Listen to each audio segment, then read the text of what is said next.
Bom, vamos falar hoje sobre o ato pela terra puxado pelo cantor e compositor Caetano Veloso, junto à classe artística, que ganhou aí apoio de movimentos sociais, ambientais, estudantis e organizações indígenas. Hoje, às 3 da tarde, em frente ao Congresso Nacional. E essa manifestação vai denunciar o pacote da destruição, uma série de projetos de lei que impactam gravemente o meio ambiente, a população e que os parlamentares tentam aprovar no Congresso Nacional. Lembrando a classe aí, a bancada ruralista, né? Os parlamentares, logicamente, que são contra, e é sempre bom lembrar, né? Bom, vamos falar sobre esse assunto com o Wagner Ribeiro, nosso colunista, professor do Departamento de Geografia da USP e do Programa de Pós-Graduação em Ciência Ambiental. Olá, Wagner, bom dia, seja bem-vindo. Bom dia, Marilu, bom dia quem nos acompanha. Bom, Wagner, vamos falar sobre esse ato aí que reforça o alerta, né, contra a agenda de retrocessos ambientais do governo Bolsonaro, aí que pode ser colocada em prática antes das eleições, né? Como diz o Caetano, tá na hora da gente se manifestar na rua, botar a cara na rua. E aí eu vou salientar aqui um trechinho do manifesto, já para o seu comentário, viu, Wagner? O manifesto diz o seguinte: se esse pacote de leis for aprovado, crimes ambientais serão legalizados e o Brasil se tornará um dos maiores párias climáticos do mundo. Além disso, qualquer tentativa de controlar o desmatamento num novo governo estará fadada ao fracasso. Portanto, com esse trecho, eu passo a bola para você, Wagner, falar, né, sobre esse ato aqui pela terra, com Caetano Veloso na frente, né, com outros artistas. Como é que você vê essa movimentação hoje em Brasília? Eu vejo com muitos bons olhos, Marilu, e muito contente, inclusive, né? Eu acredito que a classe artística ela tem uma capacidade de mobilização diferente dos intelectuais, da mesma imprensa em geral, porque eles têm essa habilidade extraordinária e a sensibilidade poética, né? Então, quando você junta isso tudo, a capilaridade ela aumenta muito, né? Você tem uma onda com muito mais vigor, porque envolve aí quem está ligado, né, em pessoas com esse tipo de sensibilidade. E você tem aí não só o Caetano, mas está a Bela Gil, enfim, tem um grupo grande aí, Nando Reis, entre outros tantos, Paola Carosella, que nem é artista, mas tem um trabalho, pode ser considerado artístico, com gastronomia, e um pouco, de certo modo, também engajado. Bela Gil, enfim, é um time bastante interessante e que dessa vez é curioso, porque essa chamada acabou mobilizando os movimentos sociais. Então você tem também o MTST, você tem também movimentos como o MST, Greenpeace, enfim, né? Uma grande frente que está sendo montada, que eu acredito que é como nós devemos trabalhar, Marilu, para enfrentar esse último ano de governo e esperamos, né, construir um novo país a partir do ano que vem. Nós precisamos, sim, ter frentes, né, de ação política, de convergência, procurando trabalhar com as convergências nesse momento para, no caso específico, combater esse pacote da destruição, porque todo o cenário indica, né, uma destruição lamentável se isso ocorrer, né? São 4 projetos de lei, na verdade, que foram aprovados na Câmara, né, que aí agora estão no Senado. Então, o apelo é para que o Senado não os aprove, né, ao contrário, até tire da pauta, enfim, e se votar, negue, né? Quais são os projetos, então, né? Para a gente não cometer nenhum engano, deixa eu ver claramente quais a sequência, né? O PL da grilagem, que é o PL 2633 de 2020 e o PL 510 de 2021, que é aquele absurdo, né, que foi aprovado ano passado, que é basicamente legalizar o desmate ilegal de terras até 2021. Essa é uma coisa que nós não podemos estar de acordo, né, porque isso está, na verdade, dando um prêmio para quem não cumpriu a lei. Esse é, de fato, o maior absurdo entre os 4 que estão em discussão. O outro é o pacote do veneno, que é de 2002, PL 26299, que libera, né, o registro de agrotóxicos no Brasil, inclusive cancerígenos. Nós já estamos assistindo, de certa maneira, essa política sendo implementada, né? Você acompanha muito bem essa discussão, inclusive, quer dizer, a cada semana, a cada mês, a gente tem aí novos agrotóxicos liberados, né? Então, esse projeto ele acaba liberando ainda mais, abrindo ainda mais a porteira. O PL do licenciamento ambiental, que é o 2159 de 2021, esse, de fato, é a grande boiada, né, que está sendo proposta. Nós sabemos que o licenciamento ambiental ele é fundamental, porque é uma política pública que regulamenta o direito de propriedade, né? Na verdade, o fato do indivíduo ter uma terra não quer dizer que ele possa fazer o que ele quiser. Ele tem que pedir licença para a sociedade para salvaguardar os serviços ecossistêmicos e ambientais que a própria terra dele oferece. Então, é de suma importância, né? E com o argumento de uma desburocratização, né? Se quer, então, acabar com o licenciamento ambiental envolvendo hidrelétricas, rodovias, entre outros empreendimentos. E, por fim, mas não menos importante, o PL anti-indígena, né? Que, de alguma maneira, flexibiliza aí o marco, por meio do marco temporal, uma invenção absurda, e não quer mais reconhecer o direito às terras indígenas, né? Até 2007. Então, ou só a partir de 2007. Então, de fato, são 4 projetos, Marilu, que, se aprovados, vão na contramão de tudo que o Brasil se comprometeu em controlar o desmatamento, e se comprometeu também em amenizar os efeitos da mudança climática, né? E é evidente que nesse cenário de fim de mandato, né, eles vão desesperadamente procurar aprovar para que aí sim, né, engessar já o próximo governo que vai ter que enfrentar essas questões. Então, sim, o Caetano tem razão, é o momento de estar na rua, né? Infelizmente eu não vou estar em Brasília hoje, mas já assinei esse abaixo-assinado, outros colegas também já assinaram, e é fundamental que a gente tenha essa mobilização, sensibilizando, né, o Senado e os senadores para que a gente possa simplesmente não abrir mão, não abrir essa discussão, né? Parar com isso tudo e, se for a voto, simplesmente não aceitar. Agora, é claro que, como já foi aprovado na Câmara, isso vai acabar voltando para a Câmara. Então, começa aquele jogo de ir e vir, mas, de qualquer modo, se o Senado se manifesta contundentemente contra, a gente tem aí mais um argumento para, na Câmara do ano que vem, quem sabe renovada, né, temos aí a possibilidade de simplesmente eliminar essas políticas que são, na verdade, antiambientais e afetam claramente, né, o famoso artigo 225 da Constituição, que prevê que o Estado tem a obrigação de manter as condições ambientais adequadas para as gerações atuais e para as gerações futuras. Esses 4 PLs vão na direção oposta. Isso, agora falando em terras indígenas, né, esses PLs que vão aí na contramão, né, dos interesses de todos os indígenas do Brasil, a gente tem aí declarações do presidente Bolsonaro nessa semana, né, Wagner, dizendo aí que, por conta aí desse conflito entre a Rússia e a Ucrânia, se abre uma boa oportunidade, entre aspas, né, segundo ele, para que o Brasil aprove a mineração em terras indígenas. Ele disse o seguinte: essa questão da crise entre Ucrânia e Rússia, da crise apareceu boa oportunidade para a gente, temos um projeto que permite explorarmos terras indígenas de acordo com o interesse dos índios. Olha que mentira, hein? Por essa crise internacional da guerra, o Congresso sinalizou em votar esse projeto em regime de urgência. Espero que seja aprovado na Câmara já agora em março.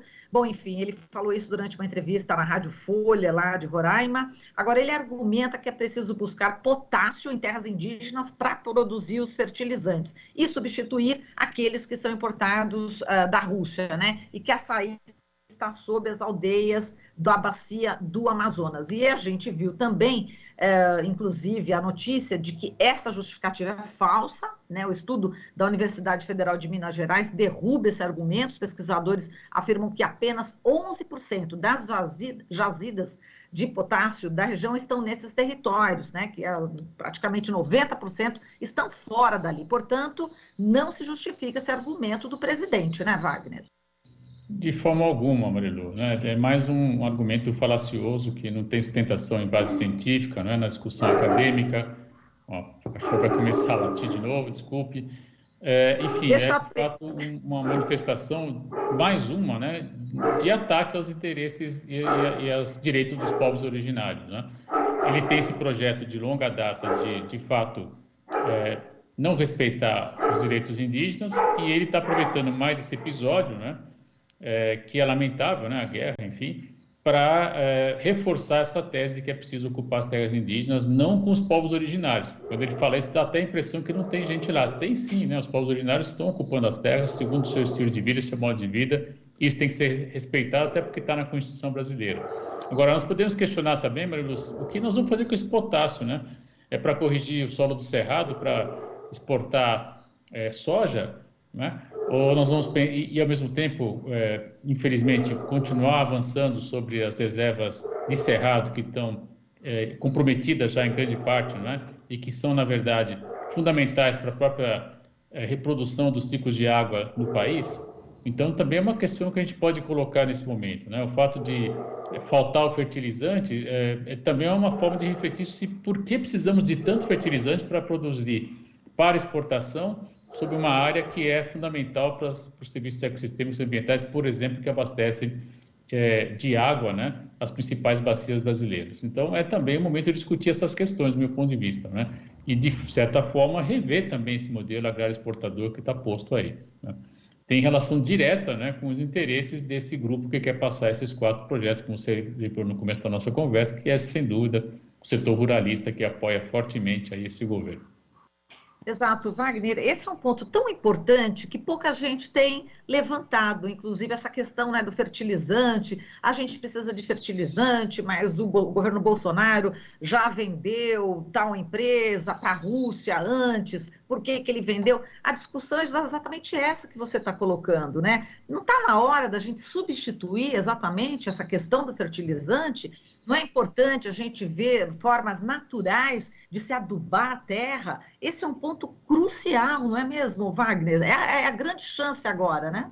Não há dúvida, mas nós temos hoje conhecimento e tecnologia, né, de rotação de cultura, por exemplo, onde você pode deixar, entre aspas, o solo descansando um período, né, do ano onde vai ter a capacidade de reposição natural. Você pode promover deslocamento de certo tipo de forrageira, né, que vai, na verdade, acelerar esse processo de descanso do solo e, ao mesmo tempo, requalificá-lo para novos cultivos, né. Na verdade, o fertilizante, desculpe, ele está vinculado a esse modelo de produção à exaustão, né, e interruptamente do solo, que não é possível, né? O solo ele tem propriedades naturais que precisam ser respeitadas, né? E é evidente que a cada ciclo produtivo os nutrientes têm que ser repostos. O fertilizante, na verdade, ele tem essa função, né, de repor de maneira mais rápida esse fertilizante, quando na verdade, se você deixar, primeiro, não esgotar os nutrientes naturais do solo, né? Portanto, não usar a exaustão aqueles recursos. E, ao mesmo tempo, deixar que ele naturalmente reponha esses nutrientes, né? E você pode acelerar isso, por exemplo, botando material que não os fertilizantes, né? E o Brasil tem, felizmente, muito material que pode ser agregado ao solo para acelerar esse processo em processos naturais. Agora, é evidente que tudo isso é muito mais lento do que os ciclos, né, de produção da soja, por exemplo, que tem aí, em alguns meses, né, você tem a postagem de colheita. E é evidente que você vai afrontar os interesses dessa categoria, né, de produtores no Brasil. Então, é preciso sim reverter essa questão, pensar nesse modelo de produção agrícola, né, e temos aí uma oportunidade, né. O Brasil pode se tornar um fornecedor de alimentos para outros países, já é, na verdade, em alguns aspectos, né, mas grande parte dessa soja não tem como destino a alimentação. Nós sabemos que ela vai se tornar ração para engorda de animais em outros continentes, né? Quando muito, no caso brasileiro, entrou na dieta por meio de óleo de soja, margarina, mas enfim, nós não comemos a soja em si, né? Então, de fato, preciso repensar, né, esse modelo. Acredito que hoje o Movimento Sem Terra também tem uma discussão importante acumulada sobre essa questão, né? Eles reconhecem claramente a importância da agroecologia, né, como um vetor de produção alternativo que garante o emprego no campo, garante a ocupação na terra e oferece para o consumidor final um produto de melhor qualidade, né? Então, todo mundo ganha, Marilu. É preciso, então, pensar de maneira macro, né, e questionar se esse modelo é conveniente para o país. Exatamente. Agora, um dia conversando com a Ana Maria Primavera, não me lembro exatamente, a gente estava conversando sobre fertilizante, sobre adubo e tal, e eu falei, nossa, mas esse aqui, né, citando um produto, esse aqui tem muitos nutrientes, né? Ela deu risada, que ela era muito, assim, até humilde, né? Já faleceu, infelizmente, mas aquele jeitinho dela, ela riu, ela falou, nossa, isso aí não é nada perto do que a própria terra possui, se bem tratada, né? Quer dizer, a gente se impressiona, porque tem potássio, porque tem isso, porque tem nutrientes, não sei o quê, aquela propaganda toda. Realmente, para quem entende do assunto, é risível, né? Porque a terra possui muito mais, né? Então é isso, Wagner. É o modelo de desenvolvimento que a gente vai precisar colocar na mesa nessas eleições, né? Inclusive entre os partidos de esquerda, né? A gente sempre coloca essa tecla, e aí o MST pode dar uma grande contribuição nesse debate, como você falou, em relação à agroecologia, não é verdade, Wagner? Sem dúvida, o MST hoje, por meio da Via Campesina, né, ele consegue ter uma projeção internacional, inclusive, está participando de debates muito importantes, muito interessantes, e eu fico muito contente, Marilu, porque há 32 anos atrás, quando eu comecei a discutir as questões socioambientais, esse tipo de discussão não estava presente, por exemplo, junto aos colegas que trabalhavam com o MST e do próprio MST. Hoje o MST incorporou essa discussão, incorporou a questão da água, né? Você tem aí os conflitos pela água, a própria Comissão Pastoral da Terra, que gerava um mapa de conflitos, né, pela terra, passou já, não sei exatamente, há quase 10 anos, imagino já, para produzir um mapa de conflitos por água. Então, veja, as questões socioambientais, elas se impõem, não tem mais jeito, né? E o setor produtivo progressista, como eu chamaria o MST, já percebeu isso, né? Inclusive em termos de mercado, né? O produto ecologicamente adequado, ele tem mais preço, mais valor agregado, inclusive. Até nessa perspectiva, nós podemos também pensar como uma alternativa, né? Bem diferente desse modelo monocultor, que precisa de grandes insumos em larga quantidade e que gera aquilo que a gente chama de deserto verde, né? Aquelas vastas áreas com 2, 3 espécies, quando muito. Então, é preciso sim ter uma alternativa de produção agrícola. O Brasil tem essa possibilidade por meio de tecnologias que já temos, por meio de práticas sociais. Hoje tem pesquisadores da Embrapa que também ajudam muito, colegas da USP também, que têm muito conhecimento sobre alternativas, né, de como produzir, conservando dentro do possível as características do solo, né? É preciso lembrar, meu, que aquele famoso horizonte A, que é aquela camada do solo, às vezes levam 30 anos para ser desenvolvida, né? Nós não podemos, de maneira irresponsável, acabar com isso com 2, 3 cultivos, né? 3, 4 safras, quando muito. Então, sabendo disso tudo, como nós já sabemos, é preciso, então, ter o cuidado no manejo desse solo e dos nutrientes, né? Como lembrou muito bem você, a Primavera sabia disso tudo, né? E ela deixou um legado extraordinário. A Virgínia está fazendo um trabalho fantástico, né? Eu fico muito orgulhoso que tanto a Larissa como a Virgínia foram minhas alunas, né? A Virgínia, inclusive, foi me orientando de monografia. Eu já estou meio velhinho, enfim. Então, são colegas aí hoje, né, que têm meu respeito e que estão fazendo um trabalho muito grande, muito importante, né, dando voz, né, requalificando até, eu diria, pessoas fundamentais como a Ana Primavera, que tem aí essa discussão acumulada de práticas de conhecimento aplicado para a produção agrícola, diferente desse modelo devastador que a gente tem no Brasil hoje. Exato, e a Virginia Knaben sempre fala de você para mim, viu, Wagner? Ela falou na semana passada, né, sobre toda a obra da Ana Maria Primavera, que agora está na Biblioteca de Obras Raras da Unicamp, e ela sempre manda o WhatsApp, hoje o Wagner, tá, ela sempre comenta, viu, comigo a sua participação, ela sempre está acompanhando aqui o jornal e fala, meu professor, né, enfim, e a Larissa também, a professora dela, enfim, os geógrafos, né, os geógrafos estão aí adiante dessa luta, né, em favor do meio ambiente, e é muito bom conversar com vocês, viu, Wagner? Enfim, agora para fechar isso, a gente pode dar aí o abaixo-assinado, né, falar do abaixo-assinado, nesse ato pela terra, né? Então, quem não vai poder participar, como você e eu, né? A gente não vai poder estar em São Paulo aqui, mas quem não puder pode participar desse manifesto Ato pela Terra, né? É só colocar aí no site de buscas, logo vai aparecer, e para vocês assinarem, para a gente engrossar esse caldo, para fortalecer ainda mais aqui. É incrível, né? A Revolução Verde. Esses caras, né, Wagner, usam esse termo Revolução Verde lá nos anos 70 para colocar todo esse estrago na nossa terra, né? Poxa vida, a gente tem que voltar a esse nome, a gente tem que reverter o sentido desse nome, da Revolução Verde, né, Wagner? Sem dúvida, Maria. Essa é uma expressão que foi criada que justamente foi associada a essa chamada modernização, né, da produção, que é o emprego de agrotóxicos, fertilizantes artificiais, né, máquinas, né, vastas áreas monocultoras. Nós temos que, na verdade, combater esse modelo, né? A Índia e o Brasil são os grandes modelos, né, grandes países que aplicaram em larga escala esse modelo, e as consequências são graves, né? Na Índia, por exemplo, a Vandana Shiva tem vários textos belíssimos, inclusive, mostrando as consequências para os produtores, né, para os agricultores lá, e no Brasil, felizmente, já tem vasta literatura sobre essa questão. Então, nós temos, sim, alternativas, né, para esse modelo, e temos que apostar nisso esse ano, e espero que o ano que vem também, com políticas que voltem a estimular a produção agroecológica. Tá certo, Wagner. A gente agradece aqui a sua participação, sempre muito bacana. Um forte abraço para você e até semana que vem. Até a próxima. Falamos aqui com o professor Wagner Ribeiro, do Departamento de Geografia da USP e também do Programa de Pós-Graduação em Ciência Ambiental. Você está ouvindo Jornal Brasil Atual. as notícias que os outros não dão.